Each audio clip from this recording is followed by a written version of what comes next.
Hello friends, welcome to খেল দুনিয়া। Hyderabad FC বিরুদ্ধে গুরুত্বপূর্ণ ম্যাচে মাঠে নামছে আজকের মোহনবাগান। তার আগেই মোহনবাগানে কিন্তু সব থেকে বড় পালাবদলটা হয়ে গেল। সেটা হচ্ছে জনি কাউকোকে রেজিস্টার্ড করানো হলো এবং হুগো বুমো তাকে কিন্তু আনরেজিস্টার্ড করানো হলো। তো মোহনবাগান ম্যানেজমেন্ট জনি কাউকোকে নিয়ে এসেছিল গত সপ্তাহেতেই।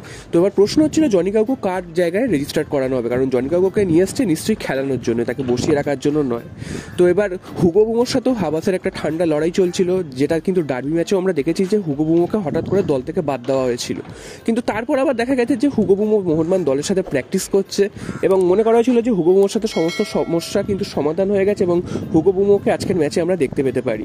তো আজকের ম্যাচে নামার আগেই গতকাল রাত্রিবেলা আইএসএল এর যে একটা অফিসিয়াল যে ওয়েবসাইট রয়েছে সেখানে কিন্তু মোহনবাগানের স্কোয়াড যখন চেক করা হচ্ছে তখন দেখা যাচ্ছে যে জনি কাউকোকে অন্তর্ভুক্তি করা হয়েছে এবং হুগো বুমো তাকে কিন্তু দল থেকে বের করে দেওয়া হয়েছে। তো এবার প্রশ্ন হচ্ছে হুগো বুমোকে দল থেকে আনরেজিস্টার্ড করে দেওয়া হয়েছে মানে কি তাকে কি মোহনবাগান ছেড়ে দিয়েছে? মোহনবাগান কিন্তু তাকে ছেড়ে দেয়নি, তাকে কিন্তু আনরেজিস্টার্ড করা হয়েছে, অর্থাৎ তিনি কিন্তু এখনও মোহনবাগানেরই প্লেয়ার রয়েছে, তাকে আনরেজিস্টার্ড করে রাখা হয়েছে এবং তিনি হয়তো এই মরশুমে আর খেলবেন না বা পরে গিয়ে খেলতেও পারেন, অন্য কারোকে আনরেজিস্টার্ড করে আবার তাকে কিন্তু নিয়োগ করা হতে পারে, সেটা কিন্তু ম্যানেজমেন্টের ব্যক্তিগত সিদ্ধান্ত। তবে এই মুহূর্তে হুগো বুমো তাকে কিন্তু আনরেজিস্টার্ড করানো হয়েছে, মানে তিনি কিন্তু এই মুহূর্তে ম্যাচ কোনো খেলবেন না এবং জনি কাউকোকে রেজিস্টার করানো হয়েছে। এবার প্রশ্ন হচ্ছে জনি কাউকোর অবস্থা এখন কিরকম আছে, তিনি কি মাঠে নামার জন্য তৈরি? তো সেটা কিন্তু এখনও জানা যায়নি। তবে তিনি মোহনবাগান টিমের সাথে প্র্যাকটিস করছেন এবং হয়তো আজকের ম্যাচে তাকে 10-15 মিনিট হয়তো শেষের দিকে দেখাও যেতে পারে, আবার নাও যেতে পারে। তবে হুগো বুমোকে বাদ দেওয়াটা মোহনবাগান সমর্থকরা কিন্তু একদম ভালোভাবে নেয়নি। বেশিরভাগ মোহনবাগান সমর্থক তারা কিন্তু খুব রেগে গেছে যে হুগো বুমোকে আনরেজিস্টার করানোর ফলে, কারণ হুগো বুমো মোহনবাগানের সাথে অনেকটাই জড়িত এবং তাকে দেখা গেছিল যে মোহনবাগান হেরে যাওয়ার পর মাঠের এক কোণে বসে কাঁদতে। তো সেইটা কিন্তু মোহনবাগান সমর্থকদের একটা ইমোশনে লেগেছে যে হুগো বুমোকে আর কেন আনরেজিস্টার করানো হলো, যেখানে জেসন কামিংসের মতন প্লেয়ার দিনের পর দিন পারফরমেন্স দিতে পারছে না, তিনি তারপরেও খেলে যাচ্ছেন।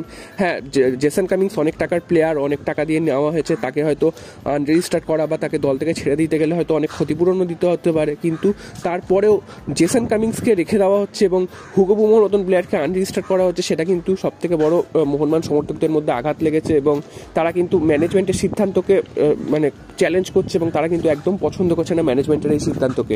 তো তোমরা অবশ্যই জানিও যে এই যে ডিসিশনটা মোহনবাগান ম্যানেজমেন্ট নিয়েছে এটা মোহনবাগান ম্যানেজমেন্টের কতটা ঠিক হয়েছে সেটা অবশ্যই কমেন্ট করে জানিও এবং ভবিষ্যতে কি তোমরা আবার হুগো বুমোকে মোহনবাগানের দলে অর্থাৎ ফার্স্ট 11-এ তোমরা দেখতে পেতে চাও, তো সেটাই কিন্তু কমেন্ট করে জানিও। দেখা যাক এরপরে জনি কাউকো মোহনবাগানে ফিরে তার পুরনো ফর্মটা দেখাতে পারে কিনা বা মোহনবাগানের মাঝমাঠটাকে আবার সংঘবদ্ধ করতে পারে কি।